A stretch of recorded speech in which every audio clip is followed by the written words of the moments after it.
Oh no, what have I done? If you've got a motorhome and you don't have a clear view from the cab out through a window at the back, you really need to have one of these. Of course, it's a rear view monitor. I've got a couple of cameras on the back and really they've saved me an awful lot of bother and expense. But if you're looking to buy a rear view camera system, there are so many different options to choose from. Let's have a look at some of them.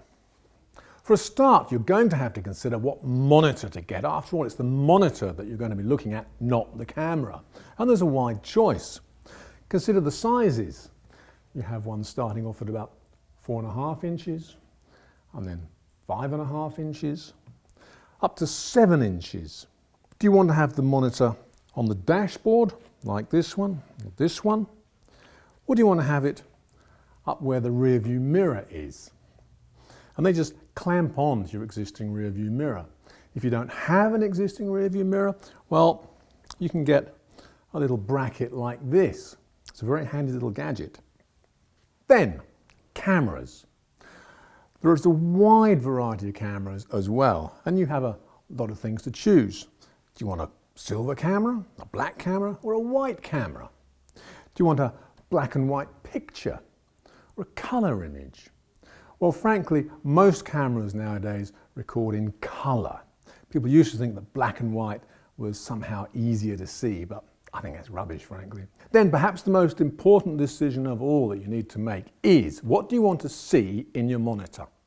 Do you only want to use it when you're actually reversing, or do you want to be able to use it as a rear view mirror when you're driving along? Nowadays, if you want to be modern, you can get a camera like this, which actually has 2 cameras built into it, one facing down, one facing back. If that's a little bit too clumsy looking, you can get a nice little compact camera like this, which just has a single lens, but it electronically tilts up and down. You can see the effect here on this monitor. Now at the moment, it's this lens that's active and it's looking back down the road behind me, so I can see exactly what's going on. If I press this button or select reverse gear, then it automatically shifts to this camera. And I'm looking down so that I can see exactly what's behind me when I'm reversing. A lot of people ask me about wireless cameras. Wireless seems like a good idea on the face of it, but there are 2 major disadvantages.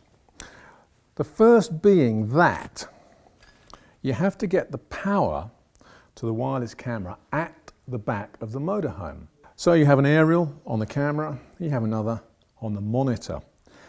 And with conventional wireless systems, analog systems, this can lead to a problem. All sorts of things can interfere with the signal.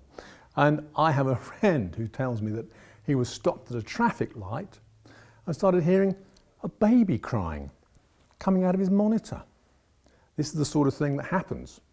But there's a new technology, digital wireless cameras, and that completely eliminates all the interference that you used to get with the old style analog systems. So if you don't have a clear view from the cab out to the back of your motorhome, then I really strongly suggest you get one of these. Spend a reasonable amount of money, go for a brand that you're familiar with, or go to a dealer that you trust.